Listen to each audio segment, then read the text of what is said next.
Namaste, Namaskar. Today's episode is going to be about a question, how to say no. It's a very generic question, but in particular, the questioner whose privacy I would like to protect, though the person didn't ask for it specifically because of the sensitive nature of the question. I do not want to reveal all the details of the question. It's not just about how to say no, but how to say no in the context of a, within quotes, a manipulative relationship, or what is called as a toxic relationship, what is called as a blackmailing relationship. This particular person did not use these terminology, but I've had questions coming from others who have used these specific words. In a similar context, they would want to avoid such a relationship. Relationships like these could be either at school or college with classmates, friends. It could be in the family level, let's say with a spouse. It could be with parents. It could be with children. It could be a workplace relationship between peers, colleagues, or it could be between a boss and a subordinate, so-called. Whatever this kind of relationship might be, it's clear that some give and take has failed. In all relationships, there will be ups and downs. These can happen. But obviously, the persons who come up with such a question have faced this for a long period of time, where there's been too much of a give from their side and very little to take from the other side. For relationships to sustain, there has to be a healthy balance between give and take. There could be periods of time when one person gives more and the other person takes more, and vice versa. It could change over other periods of time. But does the relationship last long enough to take care of all of these? That's the question. Also, it's not appropriate to categorize anybody as good or bad. There's no black and white in this world. There are only shades of grey. And the same shades of grey could lighten up at times and could brighten up at times. This is at the individual level. Now, when we go to the relationship level, it's two individuals or more coming together. And for that to last, the individuals concerned should be aware of where their sense of satisfaction, happiness, joy, bliss, ecstasy actually comes from. The truth is, it comes from within us, not from the other. The other could be a catalyst at times, could be somebody who's just igniting that inner fire within us. But at the end of the day, everything that happens within us is our own responsibility. And the other person is just a postman or postwoman, a courier boy or a courier girl, a mail delivery entity essentially, who's just passing on our own karma. So getting angry at the other person doesn't make sense. One, it's your own karma which is coming back to you through them. They just happen to be the medium of delivery. No point in getting angry with the medium of delivery. The second thing is, by getting angry, you're creating further karma and only worsening the situation. So, it's very important to see that the very fact that you like or dislike something is what is coming in the way of you thinking whether something is right or wrong. Whereas in reality, the way one has to decide upon the multiple paths that one has in any given situation is to see whether this will do a long-term good or a short-term good. Whether it will do good to a larger number of people involved or just to one or two, even if it happens to be me, the person who's thinking about it. And always, dharma refers to that which is of a larger good for a longer term, even if that means some short-term pains, suffering, efforts that one needs to undertake. So this being the situation, we know that two hands are required to clap or even to say namaste. So just by hearing one person's point of view of a relationship, we cannot come to conclusion on what actually is happening. We need to hear both the sides. But what typically happens is we are close to one of those two parties and then we tend to side with them because we think that the person whom we know, male or female, whoever it might be, is somebody we have to be more compassionate with. That need not always be the right thing to do. But anyway, for lack of information, let's say even if the person who has come up with this problem is on the side of dharma, then too, it's inappropriate to brand the other as of a particular type all the time. Because at the level of the BMI, which is where the separation comes in, because at our real nature of self, there's no separation. There's no you and me. There's only ourself. Now, for a relationship to happen, the people have stepped down from that highest truth to think that they are BMI. But even at that level, in which most of us are operating most of the time. We cannot brand a particular person. However nasty they might behave, we cannot expect them to be nasty forever. We have abundant examples in our own history. The greatest and first poet of the world, Valmiki Maharishi, was Ratnakar, the highway robber. And most people are familiar with the Angulimala story associated with the Buddha, Gautama Buddha. Similarly, the other way can happen too. Ravana, a great Vedic scholar, a great player of the Veena, kidnapped another person's wife. So, it's very easy for a so-called good person to become bad all of a sudden, or a so-called bad person to become good all of a sudden. So, however well you know a particular person, never brand them as good or bad, and never brand their capabilities either. The potential of a human being is enormous, in fact infinite, and the way they can change is tremendous. Amazing things can happen. So give room to that potential, and then you would not even see the need to say no, because your whole idea is to give. And would I be depleted? Would I be exploited by doing that? Yes, if my own capabilities were finite, then taking away from it would deplete it, right? But the truth is, Purnamada Purnamidam Purnat Purnamudachyate Purnasya Purnamadhaya Purnameva Vashishyate Om Shanti Shanti Shanti. Now, we heard this as one of the 11 Shanti mantras last time. Let's not just leave it as a sound or just as a meaning, but we have to incorporate it in our lives. There is infinity here, there's infinity there, and if you remove infinity from infinity, infinity alone remains. So in that sense, our ability to give should come up. Then there is no fear of being blackmailed or being manipulated, right? All of that is just illusion, a projection of our mind, which makes us think on those lines. So let's grow up and not fall for this trick of our own mind, whose likes and dislikes we tend to follow all the time. Let's not cultivate the so-called ego, ahamkara, because once we cultivate that, an identity, the intellect will always try to protect that, and it's capable of doing that, and it will make arguments in favor of that. So no more branding of the other people, and no more creating an individuality, because individuality comes from the word indivisible. It's not that we are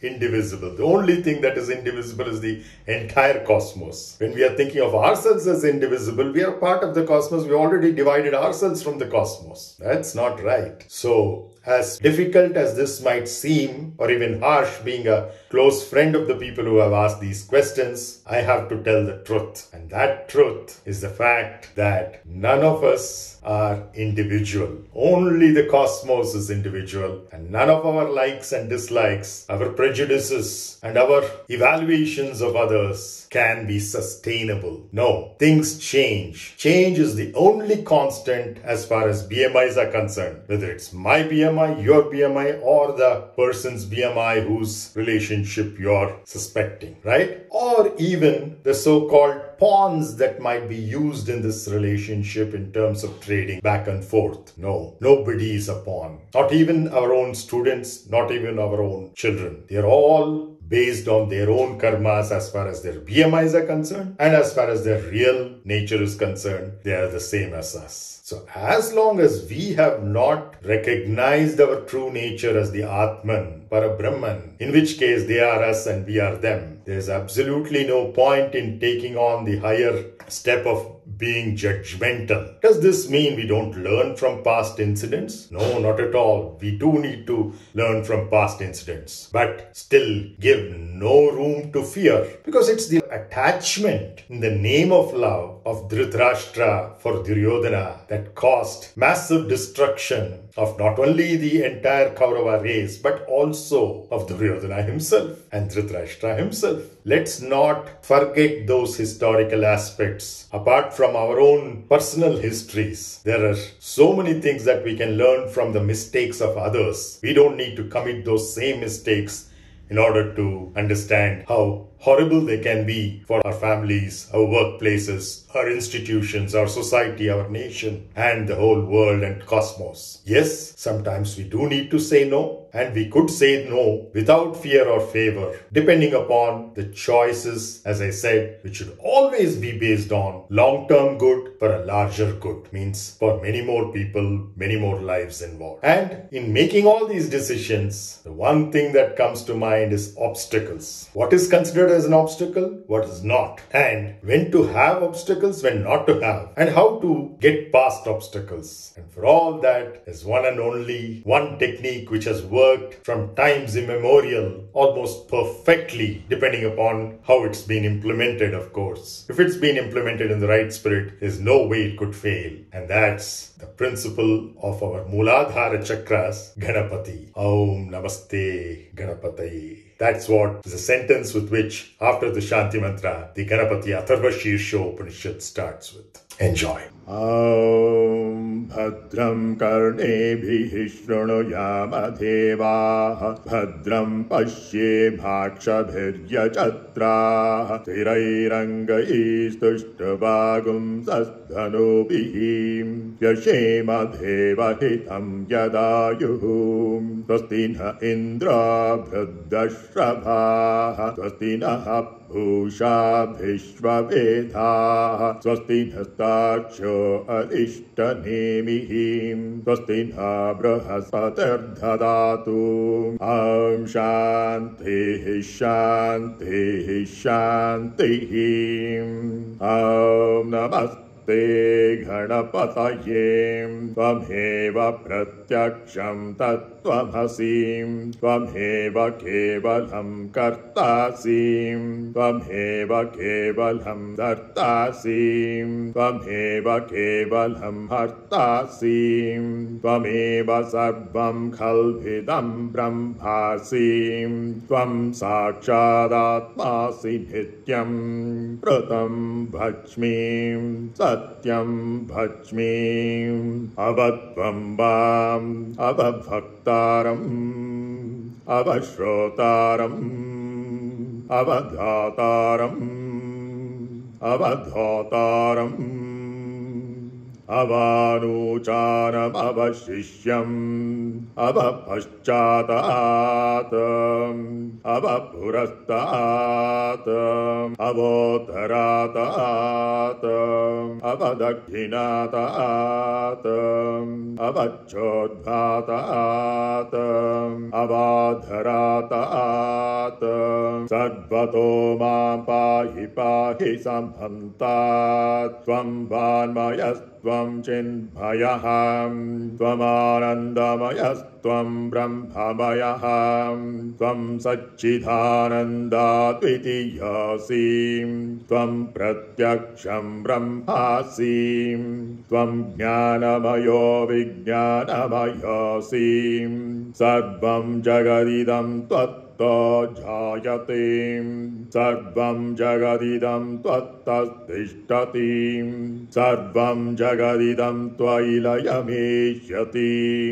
sarvam jagadidam tvai pratyeti tvam bhumirapo nalo nilo nabha tvam chatvari vakpadhani tvam gunatrayatitah tvam avastatrayatitah tvam dehatrayatitah tvam kalatrayatitah tvam mooladharastitosi nityam tvam shaktitrayatmakah tvam yogino dhyayanti nityam tvam brahma tvam vishnustvam rudrastvam indrastvam agnistvam vayustvam suryastvam chandramastam brahma bhurvubhah swadhom ganadim purvamuccarya varnadim sadanantaram anuswaraha parataraham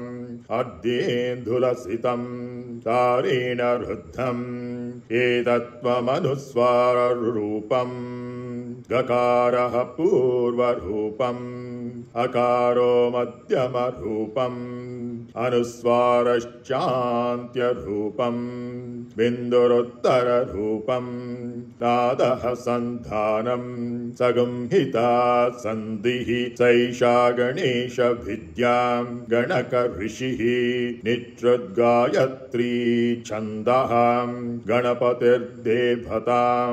ॐ गणपतये नमः एकदन्ताय विद्महे वक्रतुण्डाय धीमहि तन्नो दन्तिः प्रचोदयात् एकदन्तं चतुर्हस्तं भाषमं कुशधारिणम् कदं च वरदं हस्तैर्बिभ्राणं मूषकध्वजम् रक्तं लम्बोदरं शूर्पकर्णकं रक्तवातसं रक्तगन्धानुलिप्ताङ्गं रक्तपुष्पैः सुपूजितं भक्तानुकम्पिनं देवं जगत्कारणमच्युतम् आविर्भूतं च सृष्ट्यादौ प्रकृते पुरुषात् परम् एवं ध्यायति यो नित्यं स योगी योगिनां वरः नमो व्रातपतये नमो गणपतये नमः प्रमथपतये नमस्ते लम्बोदराय एकदन्ताय विघ्ननाशिने शिवसुताय वरदमूर्तये नमः एतदथर्वशीर्षं याधीते स ब्रह्मभूयाय कल्पते स सर्वविघ्नैर्न बाध्यते स सर्वत्र सुखमेधते स पञ्चमहापापात् प्रमुच्यते सायमदीयानो दिवसकृतं पापं नाशयति प्रातरदीयानो रात्रिकृतं पापं नाशयति सायं प्रातः प्रयुञ्जानो पापो भवति सर्वत्राधियानोपविघ्नो भवति धर्मार्थकाममोक्षं च भिन्दति इदमथर्वशीर्षमशिषायणधेयं यो यदि मोहाद्धास्यति स पापीयान् भवति सहस्रावर्तनाद्यं यं काममदीते तं तमनेन साधयेत् अनेन गणपतिमभिषिञ्चति स वाग्मी भवति चतुर्थ्यामनश्नं जपति स विद्यावान् भवति इत्यथर्वणवाक्यं ब्रह्माद्यापरणं विद्या न बिभेति कदाचनेति यो धूर्वाङ्कुरैर्यजति स वैश्रवणोपमो भवति यो लाजैर्यजति स यशोवान् भवति तमेधावान् भवति यो मोदकसहस्रेण यजति स वाञ्छितफलमवाप्नोति यः साजसमिद्भिर्यजति स सर्वं लभते स सर्वं लभते अष्टौ ब्राह्मणान् सम्यग्राहयित्वा सूर्यवर्चस्वी भवति सूर्यग्रहे महानद्यां प्रतिमा सन्निधौ वा जप्त्वा सिद्धमन्त्रो भवति महाविघ्नात् प्रमुच्यते महादोषात् प्रमुच्यते महाप्रत्यवायात् प्रमुच्यते स सर्वविद्भवति स सर्वविद्भवति य एवं वेद इत्युपनिषत् ॐ शान्तिः शान्तिः शान्तिः।